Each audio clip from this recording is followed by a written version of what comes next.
Pada 2023, pemerintah pusat dan daerah di Jabodetabek menganggarkan 7,5 triliun lebih subsidi untuk operasional dan tarif angkutan massal dalam bentuk PSO atau Public Service Obligation. Jumlah ini digunakan untuk melayani jutaan masyarakat Jabodetabek yang menggunakan transportasi umum. Warga Jabodetabek kini memiliki banyak pilihan transportasi publik, baik yang berbasis rel seperti KRL Jabodetabek, MRT Jakarta, dan LRT Jabodebek, dan angkutan massal berbasis bus seperti Transjakarta. Meski warga Jabodetabek kini sudah memiliki banyak pilihan transportasi publik, nyatanya keberadaan transportasi publik itu belum menjawab salah satu masalah kronis di kota ini, yaitu adalah kemacetan atau kepadatan kendaraan.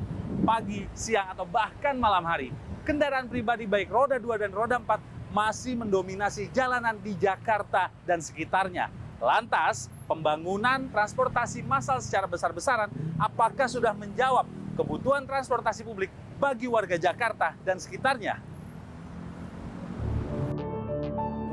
Badan Pusat Statistik mencatat lebih dari 26 juta kendaraan bermotor memadati Jakarta setiap hari.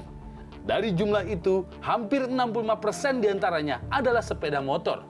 Sisanya kendaraan pribadi roda 4 dan moda transportasi lainnya. Pemerintah menilai warga Jabodetabek saat ini membutuhkan moda transportasi yang praktis untuk kebutuhan sehari-hari.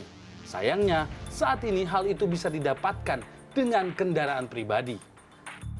Transportasi publik di Jakarta sebenarnya cukup banyak diminati, baik dari yang tarifnya tergolong murah seperti KRL dan Transjakarta, maupun jenis transportasi baru dengan tarif yang tergolong lebih mahal seperti MRT dan LRT.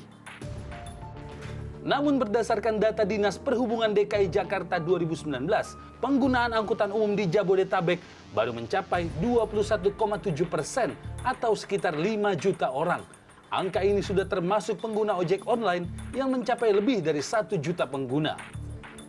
Ada dua masalah utama, alasan warga di Jakarta dan sekitarnya masih memilih kendaraan pribadi daripada transportasi umum.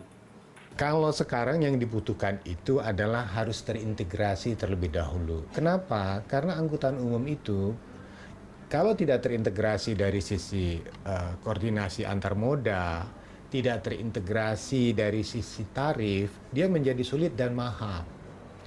Yang harus dibenahi adalah bagaimana konektivitas menuju daerah hunian. Itu yang masih kurang.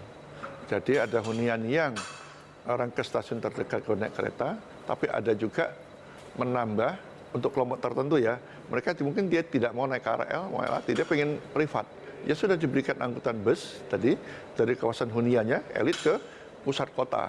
Dengan tarif yang mungkin PP 50.000 dia masih mau. Jadi ada dua model kan, ada yang angkutan massal, ya untuk menangkapi kelompok tertentu dia nggak mau, itu sediakan aja yang eksklusif. Tarif yang terintegrasi bisa menjadi solusi untuk menarik minat masyarakat agar mau menggunakan transportasi publik. Dengan cara ini masyarakat bisa lebih dimudahkan dengan satu tarif dan satu kali bayar saja untuk menggunakan berbagai moda transportasi.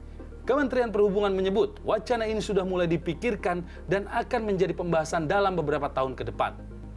Ya, kami sebagai regulator memang tentu harus kerjasama dengan stakeholders ya, pemerintah daerah, para aplikator ojek, kemudian operator transportasi massal untuk bisa bagaimana akhirnya integrasi tarif bisa kita capai. Sudah mulai dirancang, pembicaraan sudah banyak dilakukan, tapi tadi memang banyak tantangan, tapi yang jelas kami memang ke arah sana, Mas. Secara umum, konstruksi rancangan transportasi publik di Jakarta sudah ke arah yang benar.